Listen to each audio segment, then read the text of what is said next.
Have you ever walked away from a conversation feeling off? Maybe you agreed to something you didn't plan, or got talked into buying something you definitely didn't need. That uneasy feeling isn't just paranoia. It could be dark psychology at work. Even your boss, coworkers, or a stranger on the street might be using these tactics on you right now. Niccolò Machiavelli once wrote that the wise man does at once what the fool does finally.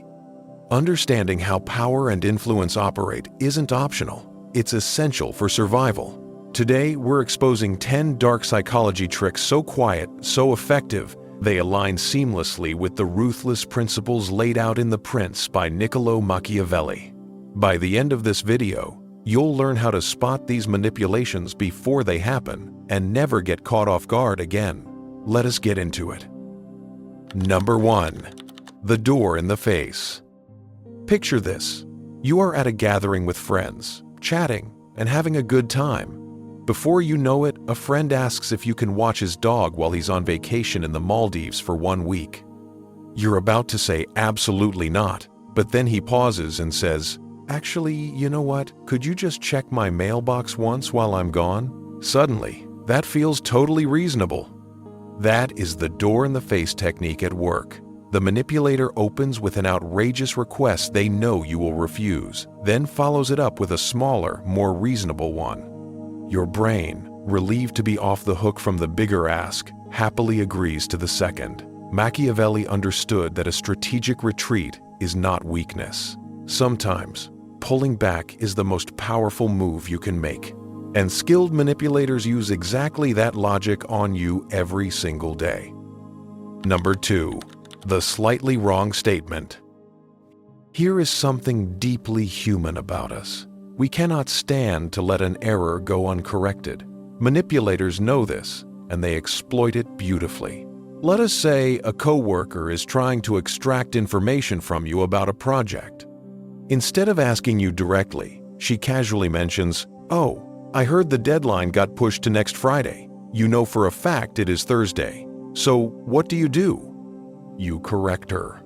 Actually, it is Thursday. And just like that, she has confirmed information she was never even sure about. You handed it to her freely, just because your instinct to be right overrode your instinct to be careful. The fix is simple. Before you jump in to correct someone, ask yourself why they said what they said in the first place. Number 3. The foot in the door. This one is subtle, and that is exactly what makes it dangerous. Someone approaches you on the street and asks you to sign a small petition. Harmless, right? You sign. But what they have just done is plant a flag in your psychology. Now, 5 minutes later, when they ask for a $10 donation, you are far more likely to agree because your brain is working to stay consistent with the identity you just adopted, someone who cares about this cause. This is cognitive dissonance in action. Our minds hate contradiction. Once we take a small action, we bend ourselves toward taking larger ones that align with it. Machiavelli said it plainly: whoever wishes to foresee the future must consult the past. Every small yes is a step toward a much larger commitment you never consciously agreed to. Number 4. The familiarity trap. We naturally trust what feels familiar. It is a survival instinct. But in the hands of a manipulator, it becomes a weapon. Advertisers have known this for decades. They repeat the same message, the same face, the same brand, until it feels like something you already know and trust. Cults use the same principle. They separate members from their old support systems, surround them with fellow members, and over time, the cult leader becomes the most familiar, most trusted voice in their world. Familiarity is not the same as safety. Just because someone or something feels comfortable does not mean it is on your side. Always examine the foundation beneath that feeling of familiarity, because it may have been manufactured. Number 5. Mirroring. At this point, if you are finding this content valuable, do me a quick favor. Hit that like button and subscribe if you have not already. It genuinely helps this channel grow, and there is a lot more content like this coming your way. Now, back to it. You are in a conversation, and you notice the other person is subtly crossing their legs when you cross yours, leaning in when you lean in, matching your speaking pace. It feels oddly comfortable. That is intentional. Mirroring is one of the oldest rapport-building tools in the manipulation playbook. When someone reflects your body language back at you, it sends a quiet signal to your subconscious that you are in sync, that this person is like you, that you can trust them. The effect is powerful precisely because it operates below the level of conscious awareness. Start paying attention to body language in your conversations. You might be surprised how often it is being used on you. Number 6. The weapon of silence. Most people are terrified of silence. The moment a conversation hits a pause, they rush to fill it. Manipulators know this, and they use it as leverage. A well-timed silence after a question creates pressure, a kind of psychological vacuum that the other person feels compelled to fill. And in filling it, they often reveal far more than they intended. Interrogators use this. Negotiators use it. Anyone who has ever sat across from you and simply waited calmly while you scrambled to say something has used it on you.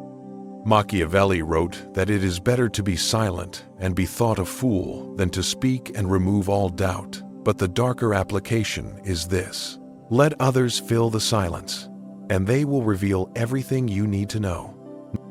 Number 7. The 5-second override. This one is slightly different because it is a trick you can use on yourself.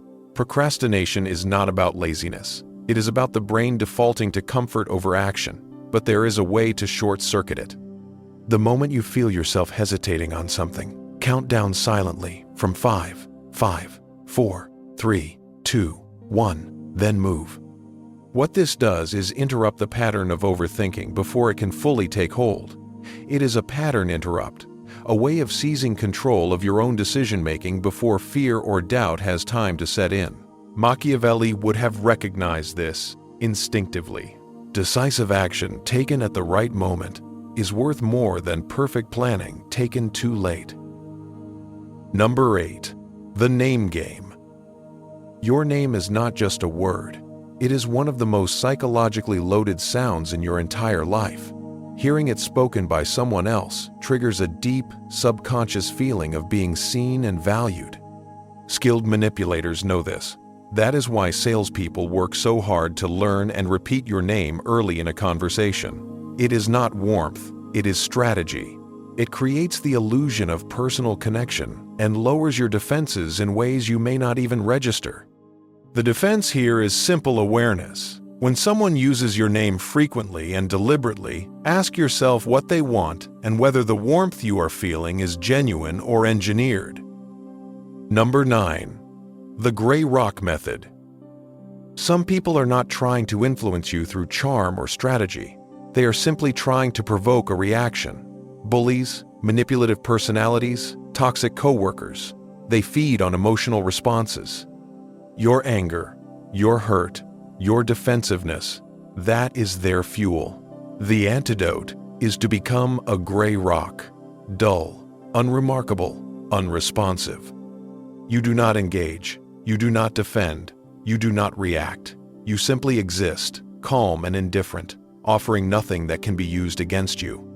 The moment you stop providing a reaction, you stop being an interesting target.